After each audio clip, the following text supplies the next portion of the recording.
Sobat Pandu. Kenalin, nama aku Kezia. Aku Naswa. Nah, sebenarnya hari ini kita mau ngapain sih?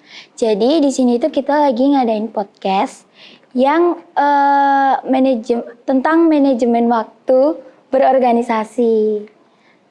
Nah, kalau manajemen dalam berorganisasi itu kan pasti punya banyak-banyak organisasi gitu kan, yang lebih sulitnya gitu. Nah, aku mau nanya dong, kamu ikut apa aja? Aku sih sebenarnya cuma ikut 2 organisasi ya, Pandu sama Sisma. Oh, kalau aku sendiri aku cuma ikut Pandu. Nah, tapi kan kamu ikut 2 kan? Apa nggak ribet gitu Enggak ngatur sih. waktunya? Enggak sih, kalau aku tuh nggak ribet. Yang ribet tuh ini, kita panggilkan tamu kita.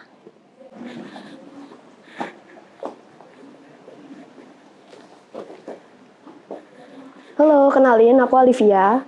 Aku Soraya. Nah, aku dengar-dengar kan kalian ikut banyak organisasi atau banyak kegiatan gitu. Ya, Nah, aku ingin nanya nih, kalian itu ikut organisasi apa aja? kalau aku cuma 2 sih, Pandu sama MPK. Kalau aku sih juga sama kayak Mbak Alvia ya. Aku ikut 2, Pandu sama Rohis. Tapi aku juga ikut Ekskul Vidi. Kalau buat suka dukanya pasti kan ada ya. Nah, suka dukanya apa nih? Kalau aku sendiri sih sukanya tuh bisa ngisi waktu luangku. Soalnya pas lagi liburan itu, aku tuh lebih banyak di rumah. Jadi kegiatanku ya kalau nggak main HP, ngerjain tugas kalau ada. Jadi seneng banget sih kalau ada kegiatan di luar rumah kayak gini. Kan bisa ganti suasana juga. Nggak boring juga ya? Iya, Menghilangkan jiwa-jiwa, rada nolak dikit gitu ya. biar nggak sering rebahan. Iya, bener. Terus kalau dukanya? Kalau dukanya itu kadang ada rencana pribadi yang harus tertunda atau batal karena ada acara organisasi yang dadakan gitu. Berakhir wacana.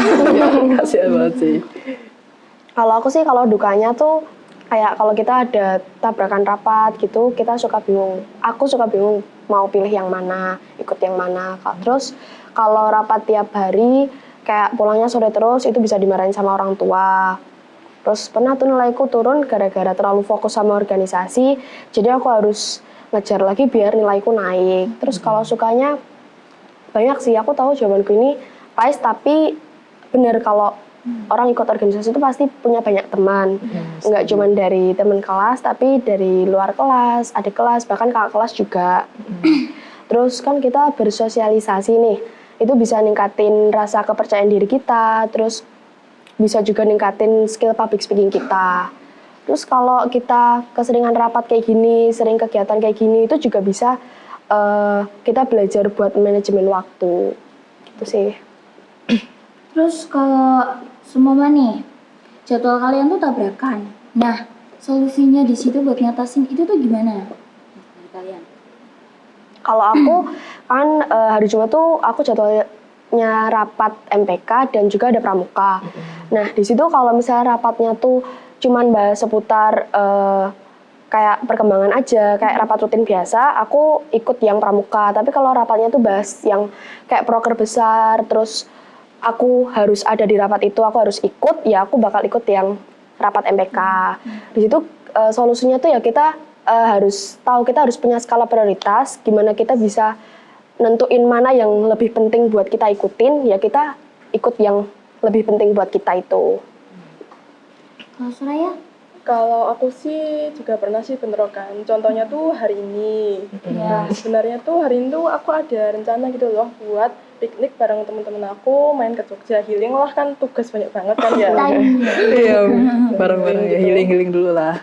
Nah, tapi waktu kemarin rapat tuh baru tahu ternyata ada podcast. Nah, mau nggak mau sih aku harus bisa mutusin untuk ikut podcast atau mau main sama temenku. Kan kalau main sama temen kan masih bisa ditunda kapan-kapan. Iya, benar. Jadi ya kalau solusinya sih hampir sama kayak Mbak Olivia sih. Berdasarkan yang penting, lebih penting kayak gitu. Jadi wacana ya berarti. Oke, terus aku mau nanya, dari solusi-solusi kalian tadi itu berhasil nggak? Untuk saat ini bisa dikatakan 50-50 ya, karena aku masih belum berpengalaman banget, jadi ya anggap aja 50-50. Kalau aku sih kan aku ngelakuinnya dari kelas 10, jadi buat aku itu udah berhasil sih. Nah, cara kalian buat memprioritaskan kegiatan kalian tuh gimana sih? Kalau aku sih berdasarkan gimana ya, yang kegiatannya itu atau tugasnya itu yang berdasarkan yang penting dulu, yang bisa ditunda, atau yang penting yang nggak bisa ditunda. Jadi ya skala prioritas sih, atau ya kayak gitu. Gitulah ya intinya ya. Iya, intinya kayak begitu. gitu.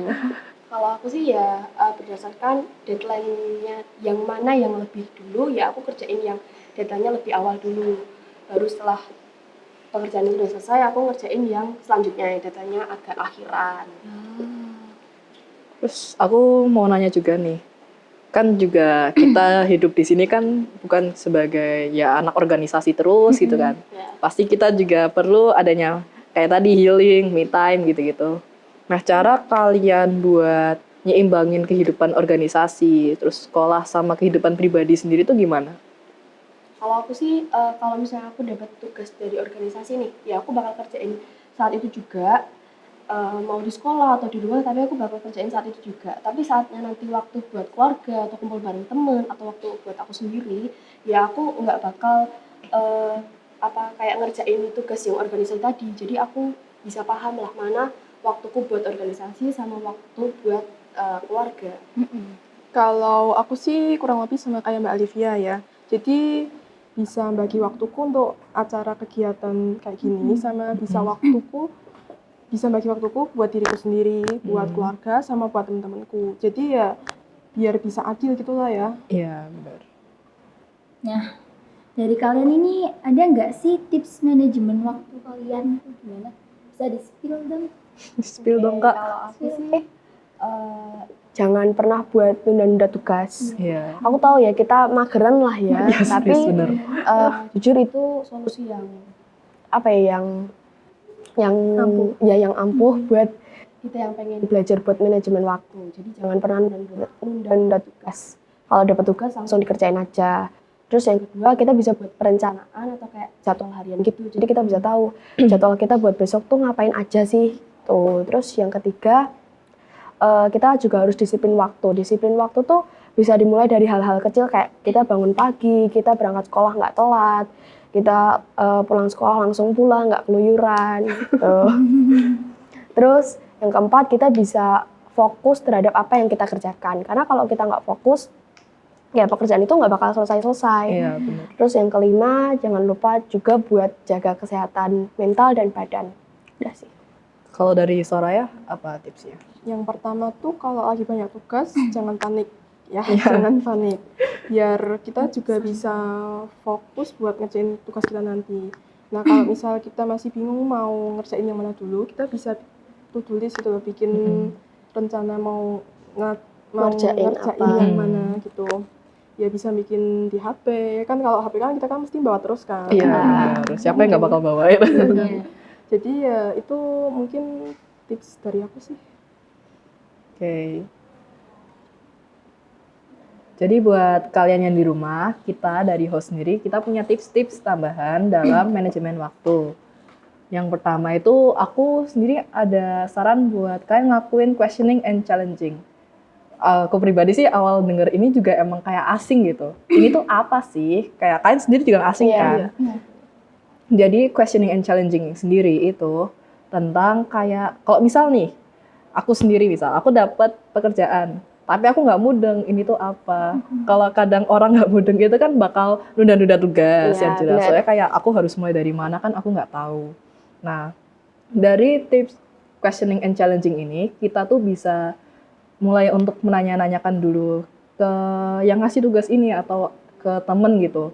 Sampai kita benar-benar paham, baru kita mulai pekerjaannya. Kan kalau kita dapat kayak kita udah paham nih pekerjaannya apa, kan kita juga bakal lebih termotivasi kan dalam pekerjaan itu. Soalnya kita udah mulai dapat kayak aku harus mulai start ini nih, aku harus mulai dari sini. Ini yang susah, aku harus mulai dari sini gitu. Kalau dari kamu ada nggak? Kalau tips dari aku sih ya, ini yang buat susah banget ambil keputusan. Nah, itu tuh harus kalian tuh sebelum ngambil keputusan, jadi kalian tuh kayak apa ya, punya waktu buat nyari tentang informasi tentang keputusan yang mau kalian ambil itu. Nah, di situ juga kalian harus pikir mana sih keputusan yang benar, mana yang salah. Nah, di situ kita bisa ambil keputusan yang benar. Nah sih, gitu aja. Kadang kita susah nih Mbak ambil keputusan, apalagi kalau posisinya mode panik gitu kayak nggak mudeng harus gimana? Gimana itu? Gimana ya?